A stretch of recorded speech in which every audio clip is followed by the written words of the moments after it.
ইসরায়েলের একটা লোক লাগাতার একটানা বিরামহীন 3টে ইবাদত করছে, জীবনের সর্বশ্রেষ্ঠ কঠিন 3টে ইবাদত, একটানা 80 বছর।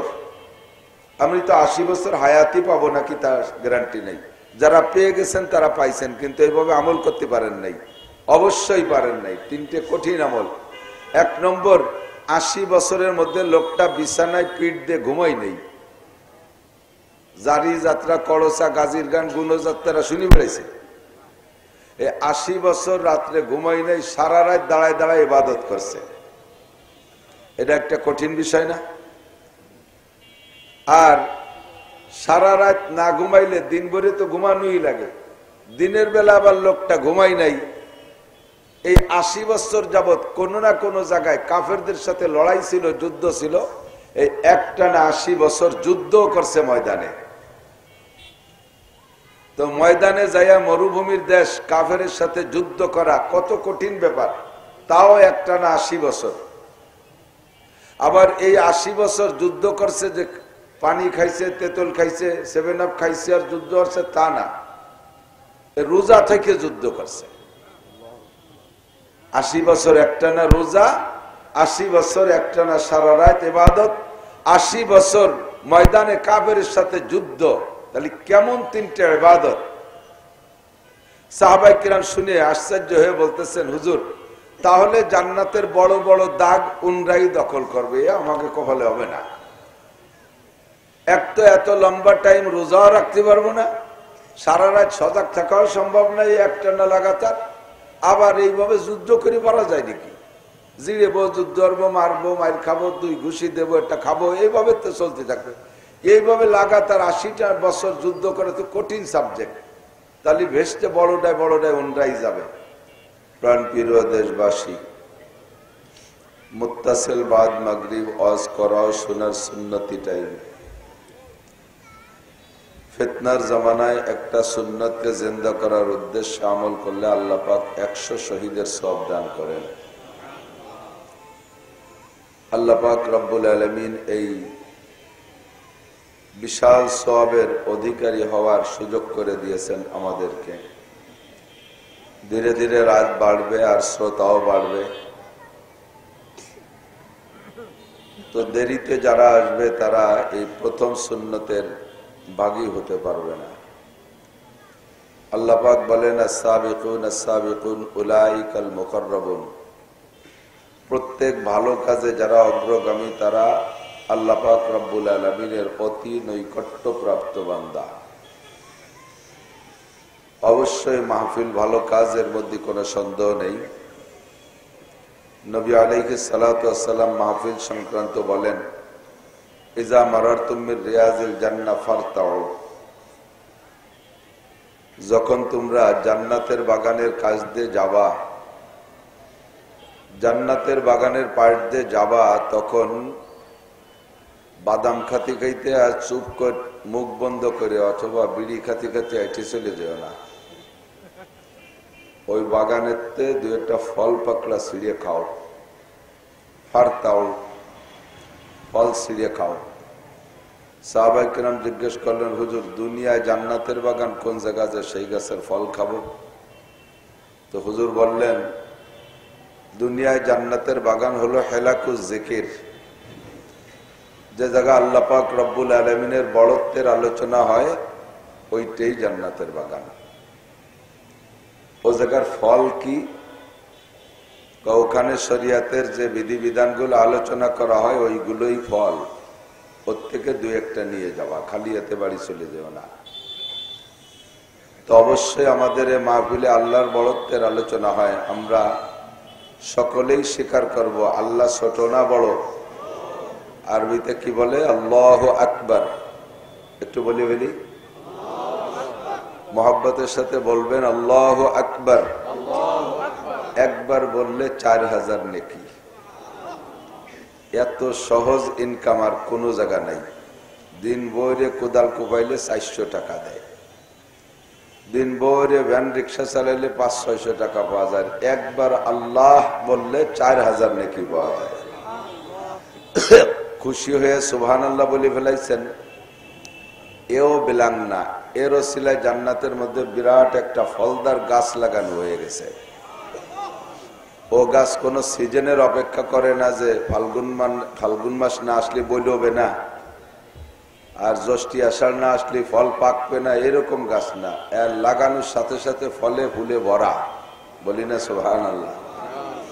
ঢুকবেন আর খাবেন, ওই ফল খাওয়া আরো সহজ। দুনিয়ার প্রত্যেকটা ফল খাইতে তার খোসা ফেলানো লাগে বেশিরভাগ। জান্নাতের কোনো ফলে খোসা নাই। এই খোসা চলতে গেলে যে সময় নষ্ট হবে, ওই সময়ও নষ্ট হবে না, খালি খাবেন আর খাবেন।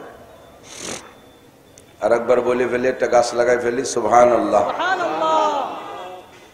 তো এইটা জান্নাতের বাগান। হুজুর আলাইহিস সালাতু ওয়াস সালাম বলেছেন, যেহেতু এখানে আল্লাহর বড়ত্বের আলোচনা হবে, এই জান্নাতের বাগানে অবশ্যই জান্নাতীরাই বসবে। কোন জাহান্নামী জান্নাতের মধ্যে ঢুকবে? হরিভদ, নইলে ঋষি, গৌর গোবিন্দ, ব্যানার্জি, চ্যাটার্জি, ভট্টাচার্য, রমেশ, পরেশ, এই সমস্ত সময় এর একটাও বেসতে যাবে না। বেসতে যাবে ভেস্তিরা, জান্নাতে যাবে জান্নাতীরা। তো এটা যেহেতু জান্নাতের বাগান, কোন জাহান্নামী এর মধ্যে চেষ্টা করলে ঢুকতে পারবে না। কোনো না কোনো ভাবে ওই জায়গাতে সরিয়ে যাবেই যাবে, যে কোনো ধাক্কায় সরে যেতে বাধ্য। কারণ এটা জান্নাতের বাগান, ওর তো জান্নাতের বাগানে ঢোকার অধিকার নাই। যারা ঢুকবেন বসবেন যে আপনি জান্নাতি। বলি সুবহানাল্লাহ। আর আমিও আপনাদের সম্পর্কে, আমাদের সকলকে নিয়ে বুক ভরা আশা নিয়ে আমি একটা সুসংবাদ বলি, আমরা সকলেই জান্নাতে যাব। একজনও মিস করবেন না ইনশাআল্লাহ, সবাই জান্নাতে যাবেন। আল্লাহ তাআলা আমাদেরকে নসিব করে, বলেন আমিন। যেই পড়েছে লা ইলাহা ইল্লাল্লাহ মুহাম্মাদুর রাসূলুল্লাহ, ঈমানের সাথে কলেমা যে পড়ছে, আল্লাহ তাআলা তার জন্য জান্নাতের মধ্যে বিশাল এক দাগ জমি পড়ার সাথে সাথে দলিল করে দিয়েছে। এই জমির রেকর্ড, পর্চা, এসএআরএস, বিআরএস কোনো তার জন্য আপনার সেটেলমেন্টে দৌড়ানো লাগবে না। পড়ার সাথে সাথে দলিল হয়ে গেছে। কট্টুক জমি জানেন? এই পদ্মাশ্বরের মতো অট্টুক নাকি? এই দুনিয়ার মতো কম পক্ষে 10টা দুনিয়ার সমান জায়গা। তো আমি কলেমা বললাম আর আমার নামে জমি দলিল হলো, আর ওই জমি আর একজন শৈশে খাবে, তাই হয় নাকি? জমি যার চাষ করবে সেই, ঠিক না? এবার এই জমি চাষ করা আর জমিতে গাছপালা লাগানো খুবই সহজ। আল্লাহ পাক বলেন, মান কানা ইউরিদু হারসাল আখিরা নাজিদ লাহু ফি হারসিহি। যে ব্যক্তি আখিরাতের ক্ষেত চাষ করে, জমি তো ওখানে কিনা রয়েছে, এখন চাষ করবো জমি তো বাংলাদেশে বসে, ফরিদপুর বসে, আলিপুর কবরস্থানের দ্বারে বসে চাষ করব। তো আল্লাহ পাক বলেন, চাষ করবা কম, ফসল হবে বেশি। একটু বলি সুবহানাল্লাহ। পরিশ্রম করবা কম, পারিশ্রমিক বেশি। ডিউটি কম, বেতন বেশি। আমল কম, নেকি বেশি। ইবাদত কম, সওয়াব বেশি। এই অল্প সময়ের ভিতরে আল্লাহ আমাদের বরকত দিয়ে দেবে। নবী পাক সাহাবায়ে কিরামদের কাছে বিগত নবী এবং নবীদের উম্মতের লম্বা হায়াতের কিস্সা শুনাইতেন মাঝে মাঝে। ওলামায়ে কেরামের কাছে অবশ্যই শুনে থাকবেন। অন্য সময় না শুনলেও কমপক্ষে লাইলাতুল কদর উপলক্ষে আপনাদেরকে কথাগুলো আয়েম্মায়ে মাসাজিদরা বলে থাকে। সূরা কদরের শানে নজুল বলতে গিয়ে বনি ইসরায়েলের একটা লোক লাগাতার একটানা বিরামহীন 3টে ইবাদত করছে, জীবনের সর্বশ্রেষ্ঠ কঠিন 3টে ইবাদত। একটানা 80 বছর। আমি তো 80 বছর হায়াতি পাবো নাকি তার গ্যারান্টি নেই। যারা পেয়ে গেছেন তারা পাইছেন, কিন্তু এইভাবে আমল করতে পারেন নাই, অবশ্যই পারেন নাই। 3টে কঠিন আমল। 1 নম্বর, 80 বছরের মধ্যে লোকটা বিছানায় পিঠ দিয়ে ঘুমাই নেই। জারি যাত্রা, কড়সা, গাজীর গান, গুণযাত্রা শুনি বেড়েছে। 80 বছর রাত্রে ঘুমাই নাই, সারা রাত দাঁড়ায় দাঁড়ায় ইবাদত করছে। এটা একটা কঠিন বিষয় না? আর সারা রাত না ঘুমাইলে দিন ভরে তো ঘুমানোই লাগে। দিনের বেলা আবার লোকটা ঘুমাই নাই। এই 80 বছর যাবৎ কোন না কোন জায়গায় কাফেরদের সাথে লড়াই ছিল, যুদ্ধ ছিল। এই একটানা 80 বছর যুদ্ধ করছে ময়দানে।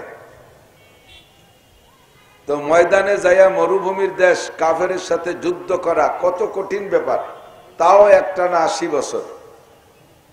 আবার এই 80 বছর যুদ্ধ করছে যে পানি খাইছে, তেঁতুল খাইছে, 7 আপ খাইছে আর যুদ্ধ করছে তা না, রোজা থেকে যুদ্ধ করছে। 80 বছর একটানা রোজা, 80 বছর একটানা সারা রাত ইবাদত, 80 বছর ময়দানে কাফেরের সাথে যুদ্ধ। তাহলে কেমন 3টে ইবাদত। সাহাবায়ে কিরাম শুনে আশ্চর্য হয়ে বলতেছেন, হুজুর তাহলে জান্নাতের বড় বড় দাগ উনরাই দখল করবে, আমাকে কপালে হবে না। এক তো এত লম্বা টাইম রোজাও রাখতে পারবো না, সারা রাত সজাগ থাকাও সম্ভব নয় একটানা লাগাতার। আবার এইভাবে যুদ্ধ করে পারা যায় নাকি? জিড়েবো, যুদ্ধ করবো, মারবো, মার খাবো, 2 ঘুষি দেবো, একটা খাবো, এইভাবে তো চলতে থাকবে। এইভাবে লাগাতার 80টা বছর যুদ্ধ করে তো কঠিন সাবজেক্ট। তাহলে ভেস্টে বড়টায় উনরাই যাবে। আমাদের হায়াত কম, হুজুর বলেছেন আপনি হায়াত উম্মতিকা বাইনা 60 ওয়া 70, আপনার উম্মতের হায়াত 60 থেকে 70-এর মাঝামাঝি, 60 থেকে 70-এর মাঝামাঝি। বেশিরভাগ মানুষ এর ভিতরে চলে যাচ্ছে, 2-1 কোচিতে একটু বেশি বয়স পায়। অল্প একটু হায়াতের ভিতরে আপনি আবার আমাদের জন্য সুসংবাদ জানাইছেন, আপনাদের জন্য জান্নাতুল ফেরদাউস। কোরআনে কারীমের মধ্যে বলছেন আল্লাহ, ফেরদাউসি নুজুলা, আপনার উম্মতের মেহমানদারি হবে জান্নাতুল ফেরদাউস। একবার বলি ফেলি সুবহানাল্লাহ। তো এই অল্প সময়ের হায়াতের ইবাদত দিয়া জান্নাতুল ফেরদাউসে আমরা যাব, নাকি 80 বছর লম্বা ইবাদত করনেওয়ালারা জান্নাতুল ফেরদাউসে যাবে? হুজুর বললেন, তোমাদের হায়াতের মধ্যে আল্লাহ তাআলা একটা বরকত রেখেছে, আল আমালু কালিল ওয়াল আজরু কাসির। তোমরা আমল করবা কম, তোমাদের নেকি দেয়া হবে বেশি। বলেন সুবহানাল্লাহ। তো যেই সূরা কদরের শানে নুজুল বলতে গিয়ে এই বয়ানটা করা হয়, তখন হুজুর বললেন, তোমাদের সারা জিন্দেগির আমল না, আমার উম্মত হওয়ার খাতিরে তোমাদেরকে আল্লাহ তাআলা একটা সম্মান দিয়েছে। সেই সম্মানে প্রত্যেক বছর তোমাদের জন্য একটা রাত আসবে, 1 নাইট, একটা রাত পাবা। সেই রাতটা এক রাত জেগে ইবাদত করলে ওই লোকটা 80 বছর ইবাদত করে যে নেকি পাইছে, তার চেয়েও 4 মাস বেশি নেকি তোমাদেরকে দেওয়া হবে। খায়রুম মিন আলফি শাহর, 84 বছর 4 মাস, 4 বছর 4 মাসের নেকি আরো বেশি পাবা যদি তুমি একটা রাত ইবাদত করতে পারো। লাইলাতুল কদর, লাইলাতুল কদরে খায়রুম মিন আলফি শাহর, এক রাত ইবাদত 80 বছর ইবাদতের চাইতে দামি। সুবহানাল্লাহি ওয়া বিহামদিহি। হুজুর বলেন, এমন করে তোমাদের প্রত্যেকটা আমলের প্রতিদান মোটা মোটা করে দেওয়া হবে। আমল করবা কম, নেকি পাবা